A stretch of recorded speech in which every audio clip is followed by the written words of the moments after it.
So yeah, kids, bottom line, stick to Chewlies Gum. Podcast New York. What's up, Dueling Decades? This is Wax. Peace to all you guys, and thanks for having me on the show. Will it be the 90s or the 80s? Beanie Babies or Crack Babies? Will it be Nirvana or Madonna?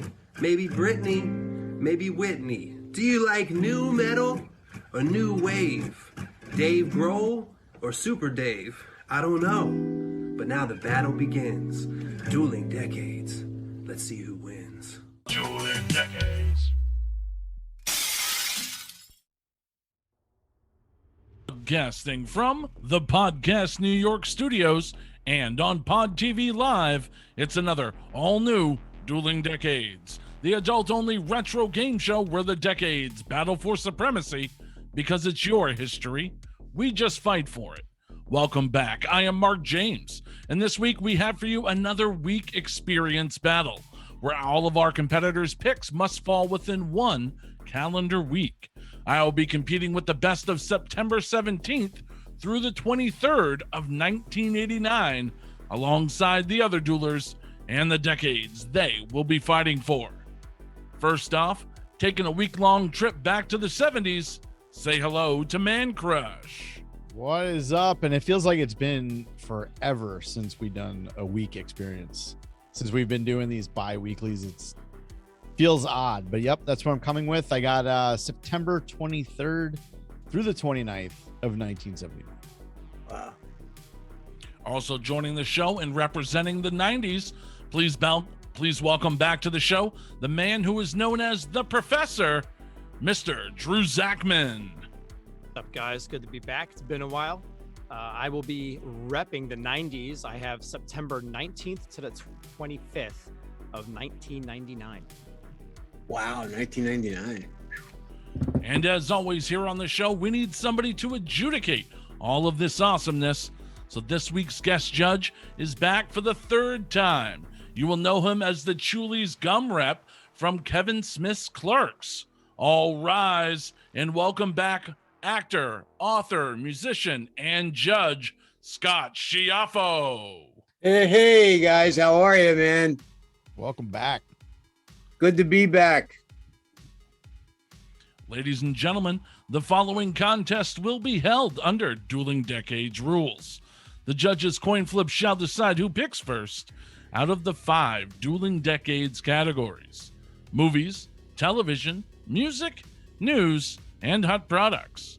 A judge's ruling will determine who wins each round, allowing the victor to choose the next available category.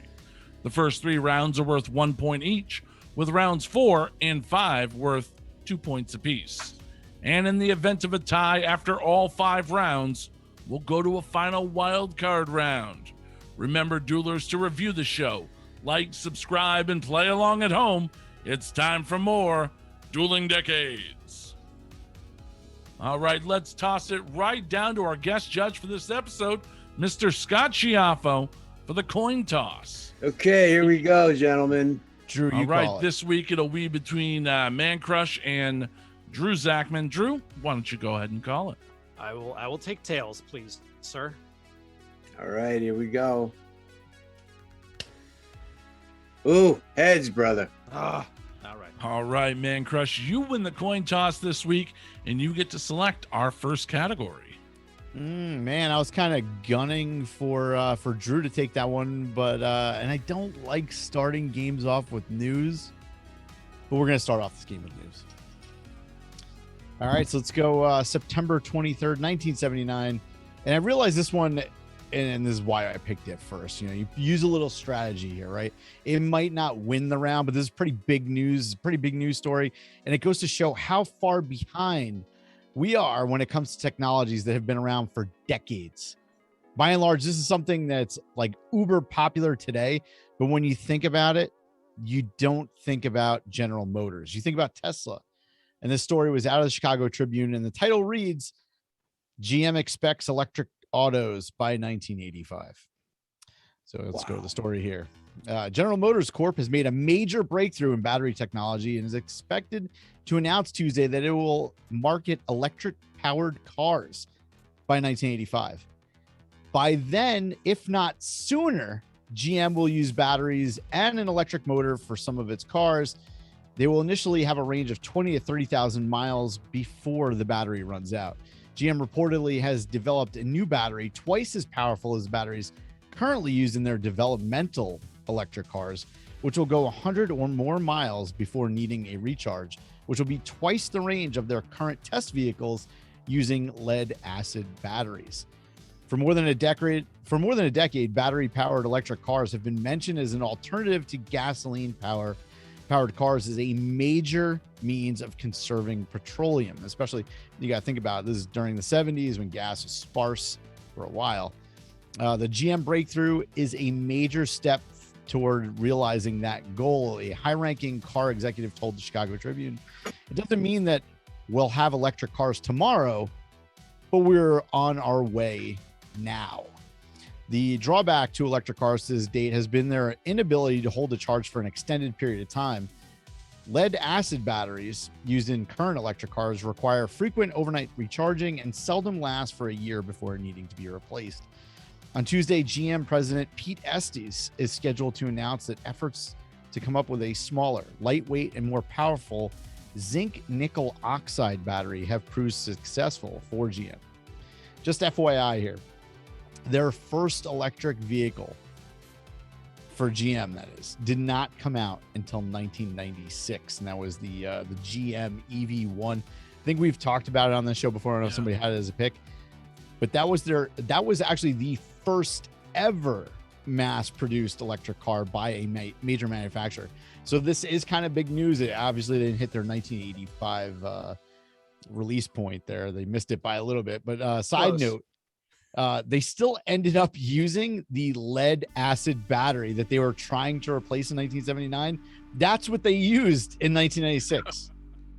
So, like, what the fuck, over? Like, I'm no scientist or engineer, but we're putting fucking shit on Mars with like drones and whatever, but we don't have electric cars just like across the board now.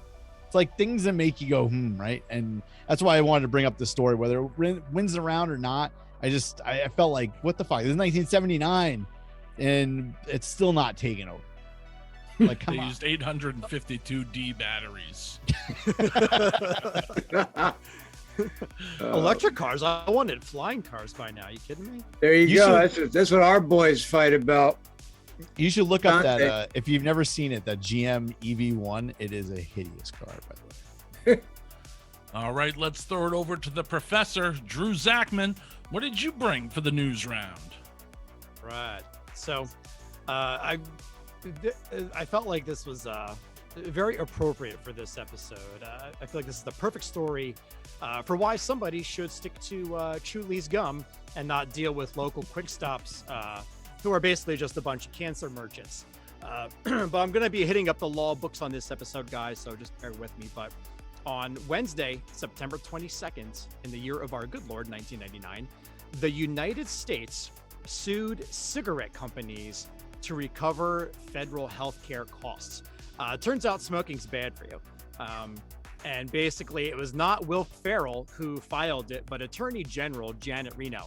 And the complaint alleges that the cigarette companies have conspired since the 50s to defraud and mislead the American public and to conceal information about the effects of smoking. And it alleges, among other things, they made false and misleading statements to create a false controversy about whether smoking causes disease, even though they knew that smoking did cause disease.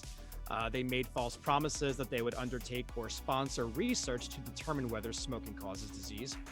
Sponsored research that was designed not to answer the question of whether smoking caused disease, promoted biased research that would assist in defending lawsuits brought by injured smokers, and suppressed research that suggested that smoking causes disease. They denied that nicotine was addictive, despite the fact that they knew nicotine was addictive.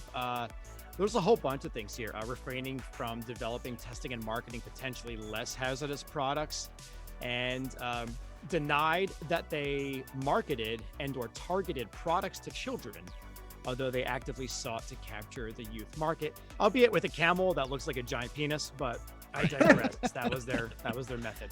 The lawsuit also states that the federal government spends more than $20 billion per year to treat smoking-related diseases.